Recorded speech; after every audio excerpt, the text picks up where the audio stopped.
Ok, donc dans cette vidéo, je vais t'expliquer pourquoi est-ce que 90% des SaaS B2B n'ont malheureusement pas de restack quand ils essaient d'envoyer des colis mail. Tu as forcément été un peu vendu sur ce sujet-là en pensant qu'en récupérant des listes et en envoyant des emails, des milliers d'emails chaque jour, et bah, tu obtiendrais forcément des résultats. L'inconvénient, c'est que il y a une grosse différence entre théorie et pratique, et c'est ce que je vais te montrer dans cette vidéo pour t'expliquer un peu bah, pourquoi est-ce que tu n'obtiens pas les résultats que tu désires, que ça soit toi ou alors que ce soit les membres de ton équipe qui du coup prospectent à ta place, mais qui n'arrivent pas réellement à optimiser un peu leurs résultats parce que ça peut être un manque de compétences, ça peut être aussi parce que ils ont brûlé un peu tous leurs prospects, ou alors tout simplement ils ne savent pas du tout à qui s'adresser, et ça fait que leurs messages en question, eh ben, ils vont être trop généralistes, et vu que les messages vont être trop généralistes,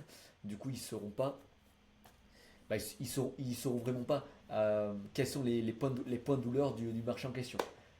Et dans cette vidéo, je vais tout simplement te montrer un peu tout ça. Donc pourquoi et surtout ben, comment faire pour résoudre ces soucis pour pouvoir obtenir vraiment des réponses et surtout des appels à la fin de cette vidéo. Donc évidemment, l'inconvénient de ton état actuel, c'est que tu as forcément dû prendre des listes sur Apollo, ça peut être Liskit. Bon, jamais personnellement pour mes propres clients qui sont assez quand même dans le business depuis plusieurs années maintenant. L'inconvénient de cela, c'est qu'ils ont peut-être bien, euh, ils ont, euh, ils ont peut-être une base de clientèle, mais cette base de clientèle, elle va, dans la plupart des cas, elle va malheureusement être très, on va dire, organique, c'est-à-dire elle dépendra beaucoup du bouche-oreille du bouche-oreille ou alors d'une équipe de commerciaux. L'inconvénient de ça, c'est que souvent tes commerciaux en question, bah, ils vont churn, ils vont churn du genre tous les 3 mois, ils vont sortir de leur business. Ils vont sortir de leur business parce que tout simplement ils n'ont pas forcément les stratégies qui fonctionnent actuellement pour obtenir ben, des appels de nouveau. Ils seront pas forcément, ils n'ont pas toute l'expérience qu'une personne qui est fait sa mission pour vivre, ah ben, qu'une personne qu'une personne est réellement. Et du coup, forcément, ils sont, on va dire, ils sont dépités quand ils essaient ils essaient d'être pro-commerciaux, ils essaient pas réellement d'enclencher une discussion. Et c'est ce qui fait qu'actuellement, bah, tes appels ne sont pas du tout au rendez-vous. Ça fait que tu as tous tes commerciaux qui vont passer plus de temps à, à démarcher les gens et pas à les closer, c'est-à-dire les facturer avec du coup ton service B2B en fonction de tes différentes offres. Personnellement, pour mes propres clients, les offres en question, ça dépend c'est entre 2000 et 5000 euros. 5000 euros plus, sans compter la partie récurrente du SaaS. Et l'inconvénient de ça, c'est que bah, tes, tes, tes, euh, tes SDR et tes BDR, bah, ils perdent leur temps. Et du coup, je vais te montrer un peu de ça. Donc là, actuellement, ce que tes SDR ils font, ils ont vraiment une vision court terme, c'est-à-dire que leur but chaque jour, c'est d'obtenir des prospects, des appels. Ils essaient de démarcher un maximum de gens possible, que ce soit avec, ça s'appelle du cold email, ou alors ils vont essayer d'être sur LinkedIn. Et le problème, c'est qu'ils vont très souvent, on va les remarquer, totalement tes prospects en question, ils vont voir qu'ils sont là pour te vendre, pour leur vendre ton produit. Donc forcément, ils vont se dire, bah non, en fait, je me fais démarcher. Ton produit là, peut-être qu'il m'intéressait pas, mais peut-être qu'il m'intéresse, mais la démarche en question ne me correspond pas du tout. Donc au final, je vais t'ignorer. Ça fait que ton commercial, bah, on va dire, il va envoyer énormément d'emails, il va envoyer énormément de messages LinkedIn, et ces messages-là ne se feront pas du tout répondre parce qu'il n'y a aucune relation qui a été créée au préalable. Et la raison pourquoi est-ce que la relation n'a pas été créée, c'est tout simplement parce que du coup tu utilises ce qu'on appelle un hard CTA, donc c'est-à-dire un call to action, un appel à l'action assez dur. Du coup, tu vas pitcher directement un rendez-vous.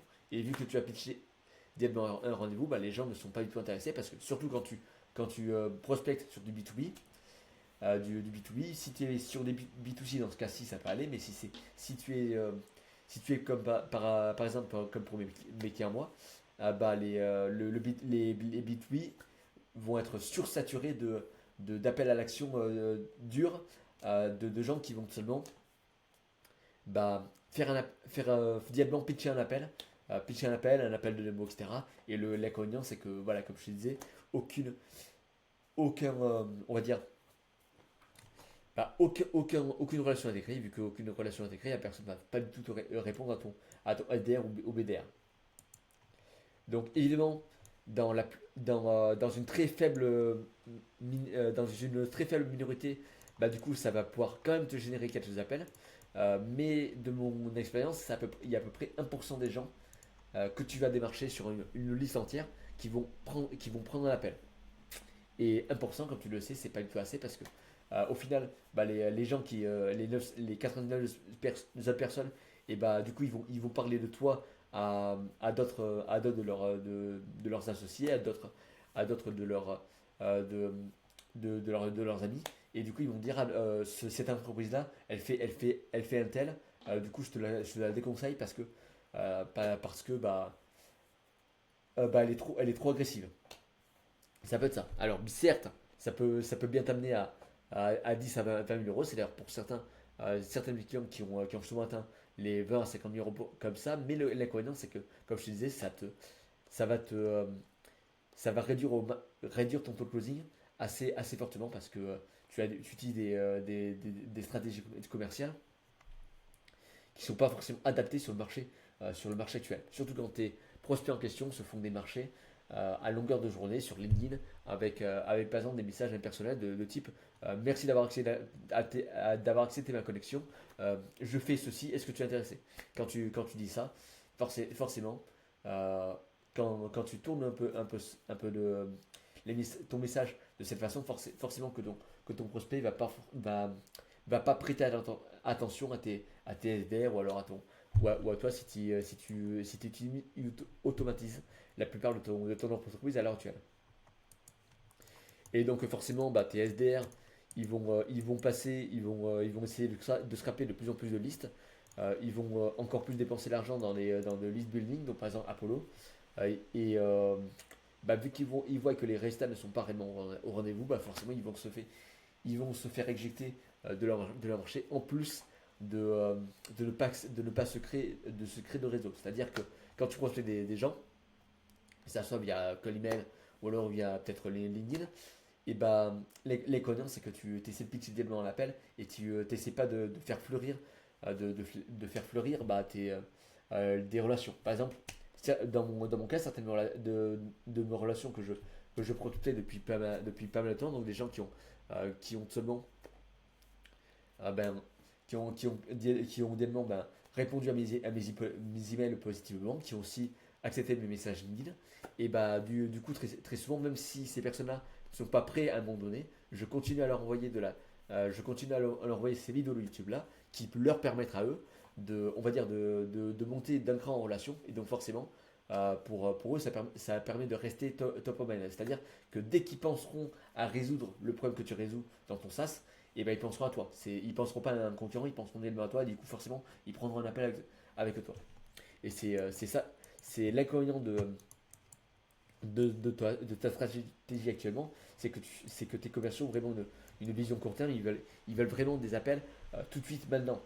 Tout de suite maintenant, dès aujourd'hui.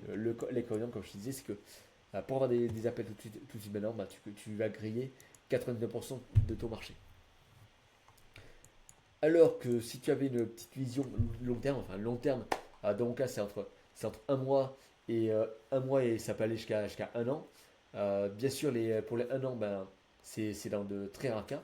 Personnellement, j'ai eu le cas avec un de mes propres clients dans le milieu d'e-commerce qui avant de closer, donc pour la petite histoire, j'avais démarché en 2022, il a closé. Du coup, je l'ai démarché environ en juin 2022 et pratiquement en mars 2023, c'est là où il allait venir en appel avec moi. Donc autant te dire qu'il y a un cycle de vente assez conséquent. Donc Donc l'avantage, c'est qu'il faut avoir quand même, il faut que tu aies une petite vision long terme qui te permette de créer du réseau et de pouvoir réseauter avec les personnes et que ces personnes-là ensuite ils t'apportent plus de clients, ils génèrent aussi du bouche à oreille. Et pour cela, c'est simple, c'est que tu vas leur proposer ce qu'on appelle un soft CTI, c'est-à-dire que tu vas leur proposer une ressource en ligne manette. Tu ne vas pas leur proposer un appel, parce que les appels, de nos jours, c'est beaucoup trop saturé. Je ne sais pas si tu vois un peu les messages que tu te reçois sur LinkedIn, tu as beaucoup de gens qui vont proposer dialement un appel. Et c'est ça justement qu'on essaie d'éviter. Donc personnellement, ce qui fonctionne dans mon cas et dans mon client actuellement, c'est toujours le fait de proposer une ressource gratuite. Ça peut être une vidéo personnalisée, ça peut être aussi ça peut être une vidéo dessus, ça peut être aussi un workflow de nurturing. Par exemple, pour un de mes clients dans le CRM, on propose exactement ça, c'est-à-dire on va proposer à une personne un échantillon de 3 emails de workflow de nurturing afin de lui permettre, de permettre à ton prospect d'augmenter son taux de présence et donc forcément de closer plus de clients. Par exemple, dans le milieu du CRM, c'est un angle qui est redoutable. Évidemment, ça va demander du temps, mais vu que ça demande du temps et vu que ton prospect va avoir la valeur, il va consommer le contenu en question et après il va pouvoir te répondre. Et même s'il n'est pas prêt là actuellement tout de suite, dans tous les cas, vu qu'il a répondu positivement, tu le gardes dans ta boucle et vu que tu le gardes dans ta boucle, et forcément tu vas générer une opportunité à moyen long terme.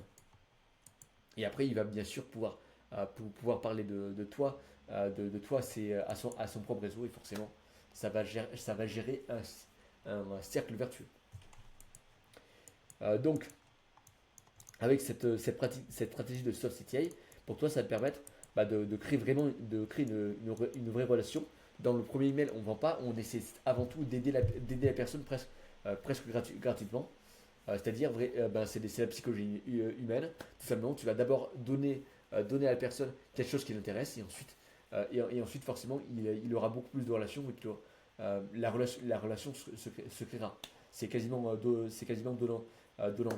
Et ce que ça va faire, c'est que ça va vraiment te séparer du marché qui sont là juste pour pitcher leurs appels et leurs produits, quoi.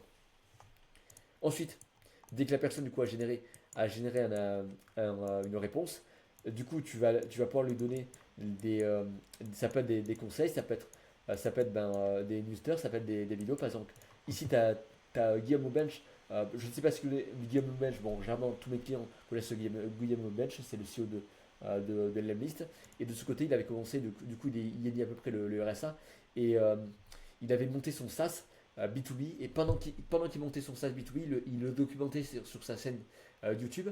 Et dès qu'il le documentait sur sa chaîne YouTube, notamment ses propres, on va dire ses propres stratégies d'acquisition client, ça fait que de ce côté, il a obtenu il a obtenu du coup il a obtenu des vues. Les gens qui le démarchaient, il les relançait avec des vidéos YouTube. C'est exactement ce que je fais actuellement.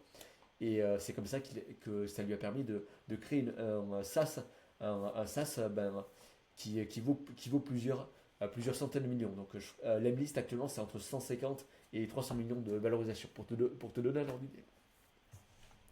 Et tout ça, c'est parce que il a vraiment pris le temps de créer une relation et surtout d'envoyer du trafic issu de la prospection sur sa vidéo YouTube. Et forcément, ça crée un effet boule de neige, quoi. Et c'est comme ça que ça lui a permis de créer un SaaS valorisé à plus de 150 millions. Évidemment, c'est exactement comme moi. Par exemple, euh, la majorité des vues que tu vois actuellement, elles ont été générées uniquement par la prospection, c'est-à-dire que la plupart des gens que je prospecte et qui ont répondu positivement à mes propres du coup, mes messages de prospection où on va dire, je crée la relation, quoi. Le but, c'est vraiment pas, c'est de pouvoir aider la personne et comme je te dis, aider la personne et vraiment de lui envoyer certains conseils. Et c'est ce qui m'a permis à moi de générer des vues et de pouvoir ensuite générer des appels par la suite. Alors voilà, donc j'espère que ça t'aide. De mon côté, c'est vraiment ce que je fais pour moi et pour mes propres clients. Du coup, là, il est un peu tard de mon côté. J'ai pas mal, j'ai un rendez-vous juste après. Du coup, ce que je te conseille, c'est si tu souhaites aller plus loin, si tu souhaites aller plus loin, bah, idéalement, tu réserver un appel avec moi en bas de cette vidéo. Et sur ce, je te souhaite une très bonne journée. Et sur ce, à très vite. Au revoir.